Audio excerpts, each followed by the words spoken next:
سامي بسرح أمسي ما أصلا كان شلو أنداك فتخلو بين متسيوم زي تبحلو أسل أقابز بدحر يحيزم نام مريت بمزرقح بأقرم أيتبل بإيدوم رقاقيسهم كبل تسانيهو دمس مس أطفأ قادي فموم كأبتخاب تسوروم أبتس ألام رادة أزيبلو باتان دقز وصانقز كيت ملسة بفنشو أيتبل بأفو دم انداوتس أفدقد آنقص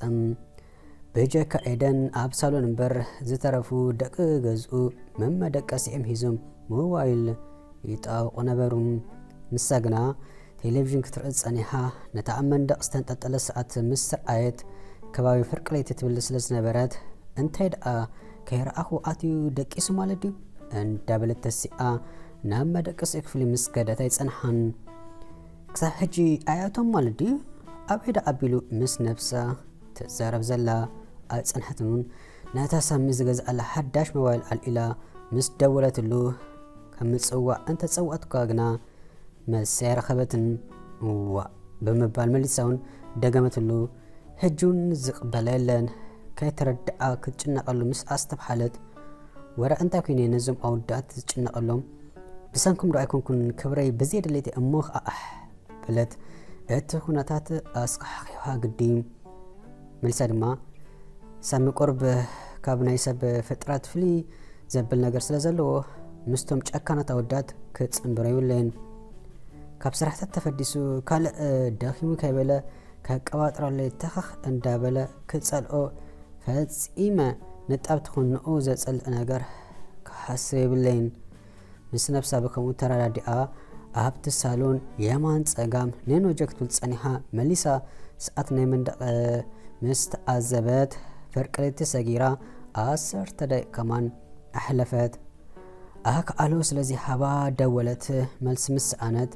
بزي لبم اصو كان شلو كفيتا وص كتبل زي سنبر نجر سلازر آيات كي تردعو يبلتمو ما اصوغم ابيلا نوشتي اتوت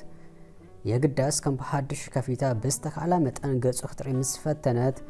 اتخمان زحال الله سامي مكان مسفلتات صلات أودات نقلتو بنينو سمحوي أن دابلت مسنا برباش استحاوسو سمئت حاف كتبلو فتنات يقداس لس خبدام أن داقويت نوشتي آتياه نابتم أودات بمخاد مسنا قرتهم موبايلهم سو دحر مبال قال يوم تراح قروم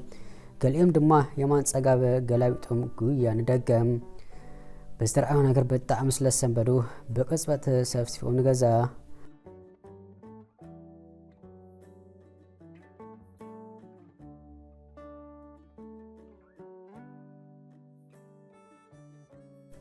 أبت سالون أدك إسم ببرحان تأجبهم ملا أكلاتو مستعذبو زترفو يبلون أنت كم زرخوا مش نساتون وانا أتقداي كمان أفلت يبلون أيضا زمت سلازم سلا كتوك جمرت أتنقبايلون مس حازواغنا كيف توتسقبلت كامتي زراغ وكموت مستقبو أملاخ ألخا سلازولغنا يستنفس نبرم كندسخونون نتدم زبلت سراريكم نفاس كراكب مس أشرفلو دهيروس تبرابرم جنا كرتمتم سلازبلو كان قساقس انت زبلنك انزا دمص جدن كسم علوم نهز مسرع دغزو قسيلو نامد قسي وسيدوم كدانو قايروم اب ارات ادقسوم انت يرخيوكا كمبال ناي حنگدنگنا بين ملحاسو كزارب اي گرم گيرم اندم گدي جف امم نساتو مسوصو ايدن نامد قسي بمعتاو بدنگاص منفس اندات عزبت از عدي اي مبالتي اندو كبل قدمنا اي حج خان فتاي كما يز غداي اندابلت ناتي زمصاتو منبر ابطارات غيراكوف دهر مبال عينو كتأزب جمرت كاي تردعون بتا زلاتا بكوفا كابت خفلي كاي وصات ابود حدرت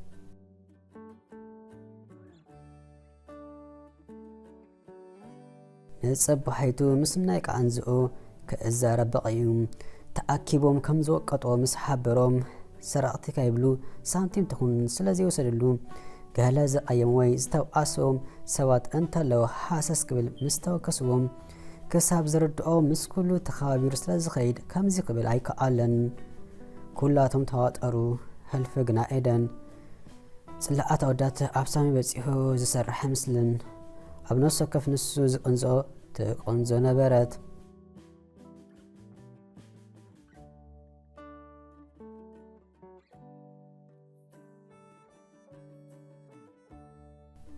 ኤስትሮም ተልእኮ ብዓወት ስለዛዘመ መልእቲ ለይቲ ክሰት ተሓዲሩ ምንስታይ እንተበለ ድማ ሓደ ኤደን ገጽ ናይ ዝከልአቶ ናይ ሕርቃንን እቲ ካልእ ድማ ሕና ሕርቃኑ ኣብ ሳሚ ስለ ዘውፅኦም መቕታል ከይትቀትሎ ክሳብ ሓላዋቱ ዘጥፍእ ጥራሕ ተሳሓልዎ ዝብል ትእዛዝ ጥራሕ ኣመሓላሊፉ እንተመይትመይትዩ ንሱ ኣይሰማዕ ሓዝን እንተሎ ግና ብደው ቃንዛ ስለ ዝተእሞ ስቃይ ጽቡቅ ገይሩ ክርድኦ ዝብል ኣተሓሳባ ስለ ዘንቀለዩ ክነብር ዝገደፎም ቀንኢ ዝተፈላለየ ነገር ሂዙ ይመጽእ። ክልተ ዓይነት ቀንኢ ድማ ኣሎ፣ ሕማቕን ጽቡቕ። ሕማቕ ቀንኢ መለሳ ዘይብሉ ክፉእ ነገር ሂዙ ደበኽ ይብል፣ ጽቡቕ ድማ ጽቡቕ እዩ፣ ቅዱስ ቀንኢ ድማ ይበሃል። ሓደ ሰብ ሃብቲሙ ኣነ ናቱ ደረጃ ክበጽሕ ኣለኒ ኢልካ ለይትን መዓልትን ጽዒርካ ምስ ተሓልፎ ወይ ምስ ትበጽሖም ኣገና ዘብል ቅዱስ ቀንኢ። በንጻሩ ግና ንስኻ ምድሪ ንሱ ሰማይ ምስ ዝኸውን ሕማቕ ቀንኢ ምስ ዝኣስለካ ብኸመይ ከውድቆ ኣለኒ ኢልካ ካይደቀስካ ተሓድር። ሽዑ ዝገበርካ ጌርካ እንተ ፈታዊ ድኻ ተመሲልካ እንተስ ብካልእ ክተውድቆ መዓርኻ ክስራዕ ትፅዕር። ልምሉም እንተ ጸንሕዩ እቲ ሰብ ድማ ትእወተሉ ተታሓይስኩም ትርመሱ። ክጭለጥ ሓዲሩን ምስ ተበራበረ ነፍሱ ዝረኸባ ኣብ ጥቓ ጓልዩ ብኸመይ ሂዝዋ ናብኡ መጺኡ እንዶ ይብሉን። ምስ ኤደን እምበር ምስ ካልእ ጓል ኣይድቅስን ኢሉ ወሲኑ ስለ ዝነበረ ጥምት ኣቢልዋ ኣብ ኣነ ዝበለ ድቃስ ከም ዘላ ምስ ኣስተባሃለ ጓልታ ጉማማ እንዳበለ ብእግሩ ደፊኡ ካብ ተኣራጻ ዝደፋ ካምታ ዝተፈጠረታ ስለ ዝነበረት ዝሓሊት ኣቢሉ ስለ ዘበራበራ ምስክነይቲ ጓል ተንከራርያ ዝጸደፈ ስለ ዝመሰለ መሊሳ ክዲ ክትብል ግና ካብ ጅብኦ ክንደይ ምዃኑ ከይፈለጠ ኣማይት ኣውፅኡ ኣብ ገጻ እንዳደርበ ሰላሒላ ክትወፅእ ሓበራ። ገንዘባ ጥራኒፋ ምስ ፍጥነት ድምፂ ተቐዳዲማ ኣጠማመትኡን ህድኡን ስለ ዘፍራሓ ክዳና ከም ዝመጽኣላ ተኸዲና ሰላሒላ ወፀት። ንሳ ምስ ከድኣሕ እንዳበለ ብተዓሳ ጣዕ ክብል ደልየ። ምስ ኤደን ፍቕሪ ካብ ዝሕዞ ምስ ዝኾነት ጓል ከይደቀስ ምስ ነፍሱ ቃልዓት እዩ። እዛ ጓል ክተጸልነ እንዳበለ ብዙሕ ከሰላሰል ድሕሪ ምጽናሕ ሓደ ሓሳብ ኣብ ሓንጎሉ ስለ ዝመጽእ ሕጉስ በለ። ግን ዝኾነውን ብኸመይ ጨዊ ከም ዝወስዳ ሓሳቡ ምግምዳሕ ቀጸለ።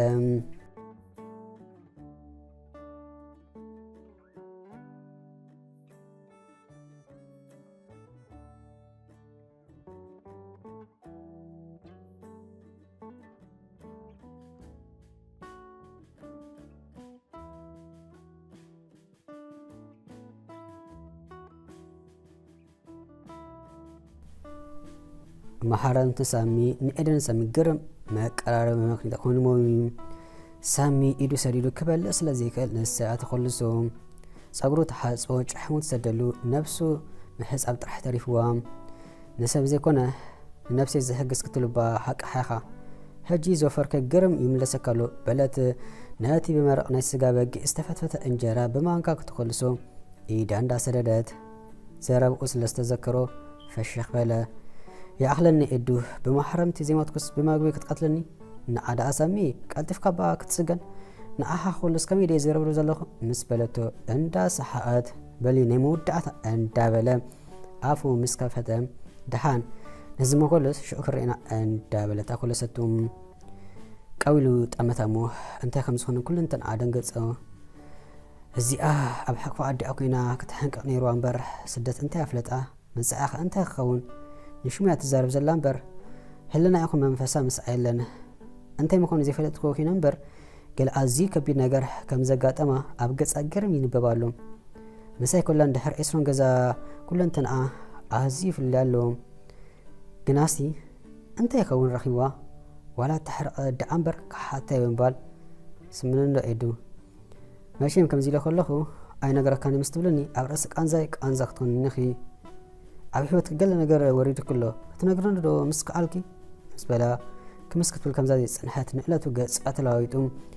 بربر مسألة كاي ترد أكيد كحنق يوم مسأ أتعرس تفهمي كل على يدلنا نازم إسرائيل الأقنصن بدا سمع أسامي ካብዚ ገዛ ክወፅእ ትደሊ ዲኻ ምሽ ከይተሓተኒ ኢለ ደጋጊመ ኣጠንቂቐካ ኪድ ባዕልኻ ትፈልጥ ከም ድሌትካ ጌርካ ብላዕ ብምባል ኣብ ናይ ሳሎን ጣውላ ነቲ መግሶ ኣቢላ ድሕሪ ምቕማጥ ጸርጸር እንዳበለት ንደገ ወፀት ኢለ እንዴ ኣዝዩ ከቢድ ነገር እዩ ብምንታይ ብልሓት ክወፃፃእ ይከል እንዳበለ ከሎ ቴሌፎና ድምፂ ገበረት የግዳስ ብረክቲ ሰበይቲ ዝብል ዝተጻሕፎ ተድውል ከም ዘላ እንተፈለጠ እኳ ቤይኑ ደቀበላ ዋና ቴሌፎን ኤደን ድማ ንደገ ወፅያ እንዳርኣየ ሰምዓ ወዲኣታ ኣፅወት ኣይፀናሕትን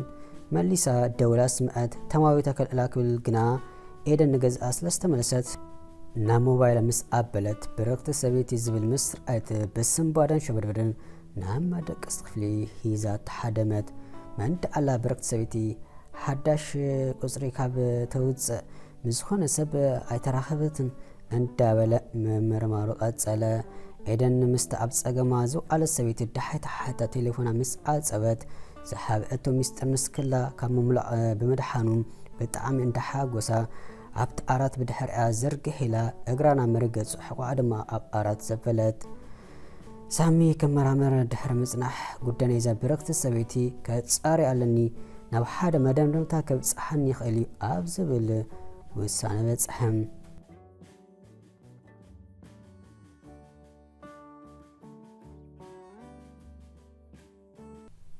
ኣትኤዱ ንኣባ ዘጫሕመይ ከም ገለ ግበርዮ ክሳብ ሕጂ ኮሪ ክደኸ ዘለኺ ምስ በላ ነቶም ኣወዳትኩም በሎ ኣይትዛረብምሽ ኢለካ ካብ ክሳብ ላዕሊ ሕጂ ስኮር ናፍናፍ ትብል ዘላ ካብ ሰብ ምፅባይ ክሓስብ ድሓንበል ምእጉርተወይ መንከሰ እንተ ተሓሪረ ግና ንስኻ ተህተቲ ተፀጊሙ እንትኮነ ክገብረ ከምዚ ጭክነሉ ስለ ዝፈልጥ ብድድ በለ ስቂላ ክትዕዘቦ ድሕሪ ምፅናሕ ገልጠምጠም ምስ ኣብዝሐ ግና ኪድረሓቅ ብምባል ዘድሊ ነገር ቀራሪባ ክትኣለሉ ጀመረት ነቶም ኣወዳት እስከ ዘይተሓቶም ምስ በለቶ ዘልመደ ኢደ ኣይክልኣከ ኢለ ምሽዶ ኣነ ኮ ይጥርጥር ኣለኹ ኩሉ እንትና ሓክርእዮ ከለኹ ዝፈተኻኒ ካትመስል ምስ በለቶ በስምባደ ካብኣ ክሓድም ክብል ጨንዲሖ ስለ ዝሓደጎ ኣብ ምእግርቱ ደም ተረኣየ እዊ ሰምሓወይ ደም እንዲኻ ድኣ ወፂኻ ወረ እንታይ ማዕረኽ እንደዚ ሰንቢድካ ናይ ብሓቂ ትፈትወኒ ዲኻ መን ኣነስ ንዓኺ ክፈቱ በለ ብተብተብ ንዓይ እምበር ነዚ መላፀ ኣይብለካን መቼም ንስሕኮ ገና ፓምፐር ዘይቀየርክ ህፃን ቆልዓ ኢኺ ከመይ ኢለ ንዓኸ ክፈቱ ተሓስቢ ሕጅስካ ፓምፐር ዘይቀየርክ ክትብል ግና ሓቂ ትፈትወኒኻ ሓቂ ምስ በለቶ ፍርቂ ገና ከይተወድአ ተስኡ ገዲፍዋ ከደ ፍሉጥ እዩ ይፈትወኒ ማለት እኮ እዩ ኣነ እውን ይፈትዮ ግና ፍትወተይ ንውሽጢ ክቐብሮ ኣለኒ ኣነ ንሳሚ ክበቅዕ ዘይክእል ሰብ እየ ሓንሳብ ኣመራስሒ እውን እዩ ንሱ ንፁሕ ገርሒ ሰብ እዩ ነከምዚኦም ዓይነት ሰባት ከዓ ፅሩይ ነገር ሒዝካ ክትፅግዖም ኣለካ ኣፉ ኣይፈትወክ እንተበለ ኩልንቱ ነገር ግና ናይ ፍትወት እዩ ንዓይ ዶ እዚ ክጠፍዓኒ ኮይኑ ኣታሳሚ ሸዓንዲ ሓደጋ ኢኻ ክኸይድ ዶ ክተርፍ ክብለካ ከለኹ ንምንታይ ኣይትኽእል ኢልካ ጨቢጥካ ዘይትሕዘኒ እንዳበለት ከይትረድኣ ኣኣው ምስ በለት ኤዱ እንታይ ደዓበይኒ ክትዛረቢ ናይ ደሓን ምስ በላ ወዲ ገዝኣ ይምልከተካ እንዳበለት ገዲፋቶ ከደት ብጀካ ንሳሚ ነቶም ካልኦት ከምቲ ዝድለ ገጽ ኣይትሕሙምንያ ዝገበራ ዘይብልክ ንሶም እኳ ደኣ በንጻር ኦፍ እንዳበልዋ ድሕሪ ትፍጻመ ፍሽኽታ ከማን ብቕዓትሎም እያ ግረም እባ ኣፈላላይ ሕጅስ እምበር ኣብዚ ሓቶ እንዳበለ ንሱን ንደገ ገጹ ወፀም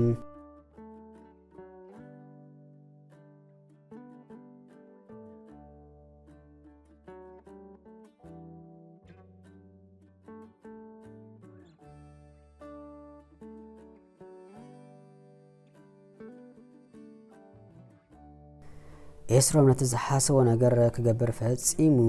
ከይደቀሰ ቀኒዩ ኩሉ ምድላዋቱ ምስ ኣጻሕፈ ኣወዳት ናይታ ገዛ ኩሎም ከም ዝወፁ ምስ ኣረጋገፀ ሓንቲ ጓልና መዓፆ ገጹ ለዓኸ መንዳኣሉ እንዳበለት መዓፆ ምስ ከፈተት ኤደን ሳሚ ኣብቲ ኣንጎሎ ወዲቑ ፀውዕ ሌሉኒ ምስ በለታ ሳሚ ዝብል ሽም ምስ ሰምዐት ነፋስ ከወሰደ ኢልዋ ወፂኡ ስለ ዝነበረ ብዘይልባ ክትጎይ